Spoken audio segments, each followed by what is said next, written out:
Hello everyone, আজকে অন্যান্য দিনের মতন একটা সিম্পল তরকারি নিয়ে চলে আসছি। আজকে একদমই নর্মাল আমি একটা সবজি করব। তো এটাকে সবাই বলে লাবড়াও বলে, আবার অনেকে বলে এটা তরকারি একটা, সব কিছু মিশাল করে মিক্স সবজি বলে।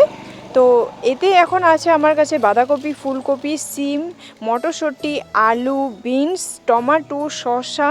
তো এইসব আছে আমার কাছে। আমি বর্তমান সবজিটাকে কিন্তু এখন প্রায় কাটা হয়েই গেছে। আর এতে আর এখন সবজি আর বেশি অ্যাড করব না আমি। আর এর সাথে আমার কাছে আজকে আছে যে বতুয়া শাক। এই বতুয়া শাকটাও কিন্তু আজকে একটু ভাজি করব। তো তারপরে এখন সবজিটাকে যখন আমার ধোয়া হয়েই গেছে, তো সবজিটা কিন্তু আমি রেডি করে নিয়েছি। আর ওদিকে কিন্তু কড়াই গরম হয়ে গেছে, এখানে কিন্তু জিরা ফোড়ন দিয়ে দিয়েছি। আজকে আমার কাছে 5 ফোড়ন ছিল না, যদিও আমি জিরে, আদা আর লঙ্কাটাকে কিন্তু এখানে সুন্দরভাবে দিয়ে দিলাম। তো এখন এটাকে ভাজাভাজি করার পরে দিয়ে কিন্তু আমি এখন এখানে সবজিটা যে দেওয়ার আছে এই সবজিটা কিন্তু এখানে দিয়ে দিলাম। তো এখন এই সবজিটা দেওয়ার পরেই কিন্তু নুন আর যে হলুদটা আছে আমি ঢেকে দেবো।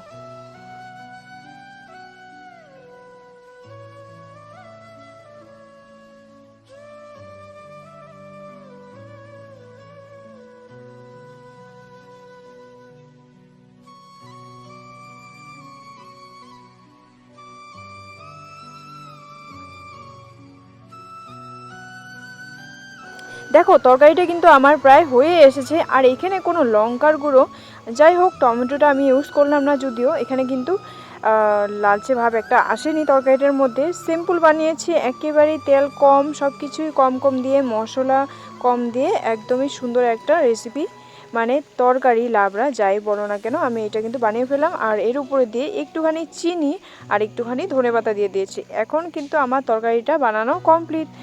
চলো বন্ধুরা, এর সাথে আর কি কি আছে আমাদের আজকে মেনুতে। এর সাথে আছে বতুয়া শাক, আর হচ্ছে একটু স্যালাড কেটে নিয়েছিলাম। স্যালাডের মধ্যে ছিল আমাদের টমেটো, পেঁয়াজ, তারপরে বিট ছিল, এখানে শসা ছিল, দেখো কত কিছু, লেবু ছিল,